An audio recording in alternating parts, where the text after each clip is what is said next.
Alright, we're here with Murph. He's going to be doing a deck profile of his Marincess frogs. So let's go right into it. Okay. Turn the cards around. Turn them around this way? Yeah, I got you. Alright, we'll just start off with your standard blue tang. She's basically your Salamangreat, Foxy, and Circle out of it, right? Circle, I want to say. She basically acts as a foolish of any Marincess monster, and then when she's sent to the grave for the link summon of another Marincess, she's a pot of duality. Next, I would be playing 3, but I only have 2. We play Pascalis. Pascalis special summons another Marincess monster in your hand when it's normal summon, and then when it's in the graveyard, you can banish it to add any Marincess card from your grave to your hand, except the turn that it's sent to the graveyard. And then we play 3 Seahorse. Seahorse is like your biggest extender for this deck, at least as far as the Marincess engine is concerned. When this sucker's in the graveyard, you usually add it back with Blue Slug Summon or anything like that. It's usually your foolish target when you blue tang. If it's in your hand and you haven't activated the effect this turn, you can special summon it from your hand to an open zone. A Marincess Link monster points to. It just acts as, like I said, another extender. You can get your hands on the Starlight Rare, 3 of them. Well, you know, man, the price on those were disgusting. 125. Yeah. 125, forget that. That's nuts. Next starts our frog engine with 3 swap frog. That's just a standard. Ditch 1 special, foolish. Send him back to your hand with his own effect, and you get another normal summon of a frog monster, but he can't do that to himself. He also can't send himself either. I upped dupe because I figured out the frog engine a little bit more intricately. Dupe is pretty disgusting when you utilize him on field and get his search effect. Do you ever brick with your frogs? Sometimes if I don't see a swap and I see too many dupes or anything like that, but it's usually not all that big a deal because the only monsters in the whole deck that I can't get into with the frogs would be like the Link 1 Marincess monsters as well as the rank 4 XYZs that I play.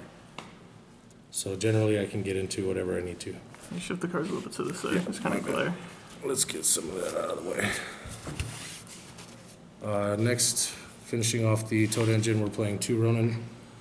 Ronin is your graveyard banished to special. You banish another frog in the graveyard and special summon himself. He can't do that with what is it called, Frog the Jam. So he can even do it if there's multiple copies of himself in there, which I think is kind of disgusting because sometimes that makes your plays go just give it that extra step that you may need. I was only playing 1 Mandarin, but I upped it to 2 because, like I said, sometimes that special effect you can do it from either grave or hand as long as you control 2 Marincess and have an open zone. Sometimes it's just really nice to have. Is there any Marincess bricks in the deck? Usually not so much because, one single Marincess monster can start your combo. Alright. You know what I'm saying? It's just going further from that. That can be difficult sometimes. On to these spells, we'll play your, of course, triple signing mining. It's your discard 1, search a level 4 or lower Cybers monster. They're all Cybers as far as the Marincess monsters go. I particularly like Murray of Greed over Pot of Desires. Shuffle back 2 water monsters and then draw 3. You don't want to be banishing your stuff. Yeah. This is the big contender of the entire deck. This right here is what makes your wall. It allows you to make your other monsters in the extra monster zone unaffected when they're summoned using Crystal Heart. It gives them attack boosts when you link summon, and you have to declare when you activate the effect, so it doesn't happen automatically on any link summon. Okay. But when you declare it, you can equip up to 3 Marincess extra deck monsters to it as material, and it gains attack off of those 2. So why not 3? The effect states up to, so you can choose. Particularly, you go 3 just because it gives it more. You get 600 for each. Why not 3 of the Battle Ocean? Well, because 1, it's recyclable, very easily recurable. I have a search directly with my Link 1, Sea Angel. Okay. And then I can always add it back from grave to hand with either Pascalis or even a Anemone. Alright. I can even get into that graveyard and get it if I need to with Marble Rock. And then I play the Call by the Grave just for the Ash crap. Recursion. Definitely need some recursion in this deck. You can blow through your materials so fast. So back 5 from your grave, draw 2, that's literally nothing but plus. Yeah. And then, you know, standard upstart. And that'll be it for the spell lineup. Okay. On to the traps. I'm playing 3-wave. Wave is too good, especially when you control a link 4, or I'm sorry, a link 3 or higher, because you could just activate it from hand. You don't even need to set it. It's just a negate. And then if you control link 2 or higher, all of your monsters that you control on your side of the field for the turn are completely unaffected by your opponent's card effects, which I think is pretty gross. Yeah. Pretty damn gross. Usually you end a turn, like if you're going first, you want to end on Crystal Heart. Because Crystal Heart by itself is unaffected, even if you get rid of the field spell. Yeah. It's by itself, by its own effect, is unaffected in the extra deck monster zone. So you want to sit there so that way you can, you know, work on your field later on. Paleozoic Engine, we're playing double Dinomischus, double Canadia, and double Oleonoids. Just quick, you know, little disruptors to kind of slow your opponent down, particularly the Dinomischus because it's a banish. Canadia, or I'm sorry, Oleonoids is a spell and trap destruction, and Canadia is a Book of Moon. Alright. So I would say sometimes your opponent can really be bothered with some of that. And so that's a 41 main list, yeah? Yep, 41 main list, and I mean, as far as like consistency and stuff like that, I would say that it's pretty decent actually. I've been working on this build for quite a long time, throughout like the entirety of this whole virus situation, and just, you know, I'm really confident in this particular build. I feel like the deck itself is missing some things Alright, in its core. Get into the extra. Go ahead and go on to the extra. So we'll start off. I'm running the 2. I'm not sure how to pronounce the name. It's the Paleozoic XZ. Yeah. I'm not even gonna try, to be honest. Basically, these 2 copies are in place for Totally Awesome and Paleozoic Opabina.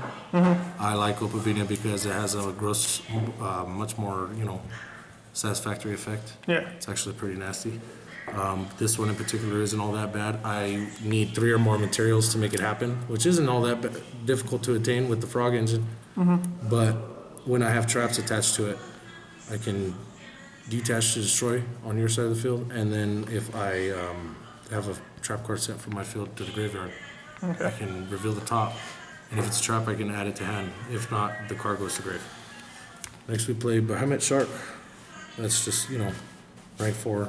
Yeah. Detach special, one of these guys, I guess, you know.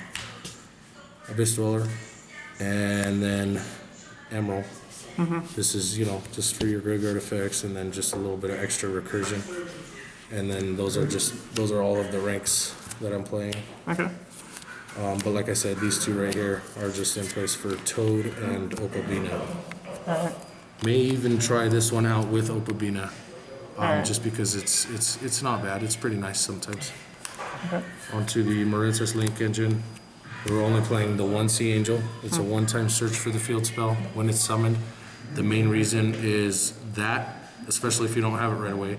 And then not only that, but as you can see, its particular zone points to the main monster zones, if summoned, obviously, here. So that actually is a big thing, because that can set up like Mandarin plays and Seahorse plays and stuff. Yeah. We're playing 2 Blue Slug. I was playing it at 3. I like it a little bit better at 2, like I said, with the recursion and recyclability. A little more consistent in my opinion. 1 Starboy, or I'm sorry, not just 1. 2 Crystal Heart. I don't want to deal with that sucker getting called by the grave or anything like that, and not having another way to get to it. Yeah. 2 Anemone. I might consider 3. It's too gross. It's literally like sets up everything for the deck a lot of the time. But I only have the 2. So Alright. Marbled Rock, you can once per turn add any Marincess card from the grave to hand, and then you can ditch a Marincess monster from your hand to the grave when it's attacked to make it not have or not take any battle damage and not be destroyed. And then the Wonder Heart. Wonder Heart's pretty gross because Wonder Heart has the once per turn special during damage calc. And it makes her not be able to be destroyed by battle or take any damage, and then you get to special any one of the ones that's equipped to it. So usually that's when you want Marbled Rock equipped to it or something. Somebody with some beastly numbers under that attack. All right, well, yeah, thanks for showcasing that. And Yeah, for would sure. you say this is more of a casual type deck, or would you say it would be more competitive? I would say as of right now, it's definitely more casual, but it has vast potential to be competitive. Like I said, I think it's just missing something like a lot of people have told me, a boss monster, maybe like, you know, some more support in the spell lineup, like a quick play search or something like that, whatever the case may be. Not sure what they're gonna give it, but hopefully they get something. All right, thanks again, and until next time, I'll see you guys later. For sure.